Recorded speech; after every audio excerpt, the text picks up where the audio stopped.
Hello everyone, I am Dhruv Sharma and welcome on my channel on study. So construction management हमने start किया था और उसका हम 6 चैप्टर पढ़ रहे हैं, that is control of progress. So आइए देखते हैं कौन कौन से टॉपिक आज हम कवर करेंगे। सबसे पहले तो taking corrective actions keeping head office informed, then second one is arbitrations and settlement. So let's move on lecture. First topic is taking corrective actions keeping head office informed.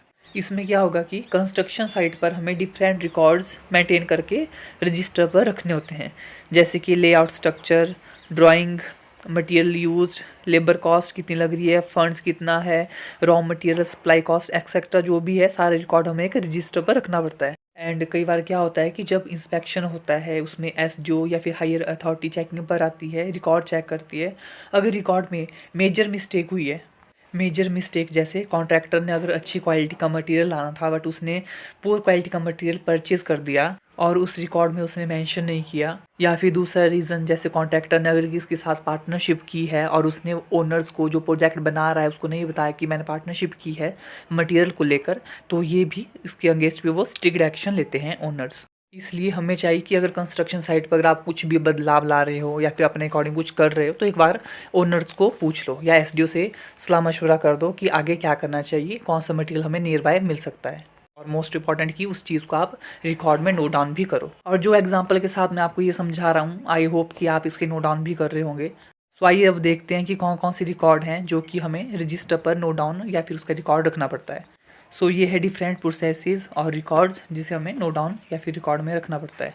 सबसे पहले है drawing. जो भी structure बन रहा है, project बन रहा है, उसकी सबसे पहले तो ड्राइंग बनती है या स्ट्रक्चर बनता है जो कि आर्किटेक्चर बनाता है। उसके बाद इसमें एमईपी भी बहुत इंपॉर्टेंट रोल प्ले करता है in the sense of mechanical, electricity, plumbing, drawing. So ये सब ड्राइंग्स नेसेसरी है कि रिकॉर्ड में रखी जाए। Then second point is progress chart. इसमें आएगा आइटम्स ऑफ वर्क कि एक दिन में हमने कितना काम किया है, वर्कर ने कितना काम किया हुआ है, तो वो सारा रिकॉर्ड में डेली नोट डाउन होता है। सो इस रिकॉर्ड में भी कुछ प्रॉब्लम नहीं आने चाहिए ताकि जब इंस्पेक्शन हो तो प्रॉब्लम क्रिएट हो। Then next point is test report. जो भी टेस्ट कंस्ट्रक्शन साइट पर होते हैं, जैसे स्लम टेस्ट होता है, क्रसिंग स्ट्रेंथ टेस्ट होता है, तो वो सारा कुछ आप नोट डाउन करके रखो। Then fourth point is cement consumptions. जितना सीमेंट डेली यूज़ होता है वो सारा बैग्स का जितना भी रिकॉर्ड है वो भी नेसेसरी है कि नोट डाउन किया जाए ताकि जब भी इंस्पेक्शन हो तो वो सारा रिकॉर्ड दे पाए। Then next point is BBS record. BBS की जो फुल फॉर्म है वो है बार बेंडिंग शेड्यूल। इसमें पता चलता है कि एक फ्लोर में कितना स्टील यूज़ हो रहा है। सो फ्लोर वाइज इसमें हम रिकॉर्ड को नोट डाउन करते हैं। उसके बाद नेक्स्ट पॉइंट है मीटिंग रजिस्टर। जितने भी कंपनी में या फिर कंस्ट्रक्शन साइट से रिलेटेड जो भी मीटिंग हो रही है, किस डे में हुई, वो कौन सी उसमें डेट थी और किसके साथ वो हुई थी, तो वो सारे रिकॉर्ड भी उसमें मेंशन होना चाहिए। तो प्लस उस मीटिंग में क्या कुछ ऑर्डर्स आए थे। उसके बाद सेवन्थ पॉइंट है लेबर अटेंडेंस रिकॉर्ड। डेली की जो भी अटेंडेंस होगी उसका रिकॉर्ड मेंशन होना चाहिए रिकॉर्ड में। Then tenth point is bill record. जितने भी बिल हैं, इलेक्ट्रिसिटी बिल है या फिर जो भी बिल्स वहाँ पर रहेंगे, वाटर का बिल है, वो सारा रिकॉर्ड्स प्रॉपर वे में मेंशन होना चाहिए, क्योंकि एक भी बिल अगर स्किप हो गया है तो बाद में कॉन्ट्रैक्टर को ही वो पैसे चुकाने पड़ते हैं। और उसके बाद लास्ट पॉइंट है वर्क ऑर्डर फाइल। जो भी वहाँ पर वर्क्स चल रहे हैं या वर्क्स रिलेटेड जो भी ऑर्डर आया हुआ है, जो हायर फैकल्टी ने या फिर हायर अथॉरिटीज़ ने जो भी दिया हुआ है, तो वो भी फाइल में मेंशन होना चाहिए। सो ये थे points.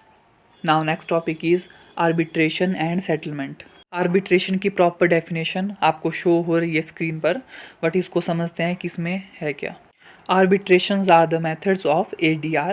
ADR means Alternative Dispute Resolution. Screen पर आपको डायग्राम शो हो रहा है, इसे समझते हैं। इसमें पूरा एक्सप्लेनेशन है आर्बिट्रेशन की। Suppose a and b are the two parties. A और बी दो पार्टीज़ हैं या फिर दो पर्सनस हैं जो कि काम करते हैं कंपनी में, कंस्ट्रक्शन साइट पर। सो उनके बीच में जो भी डिस्प्यूट हो रहा है, जो भी बातचीत हो रही है या फिर जो लड़ाई हो रही है, तो इसे थर्ड पार्टी, डैट इज़ जो सी वर्ड आपको शो हो रहा है, तो सी पार्टीज़ को शॉर्ट आउट करेगी, वो इनकी बातों को सुनेगी। जो थर्ड पार्टी है that is called arbitrator. Whole process is called arbitration.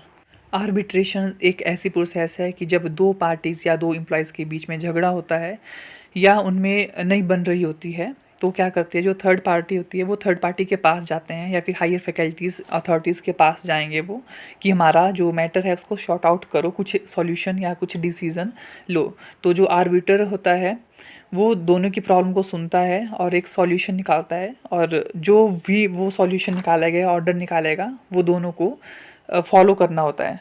सो ये पहले से ही लीगल एग्रीमेंट होता है कि जो भी आर्बिट्रेटर जो भी बोलेगा, वो ऑर्डर जो निकालेगा उसको सुनना पड़ेगा।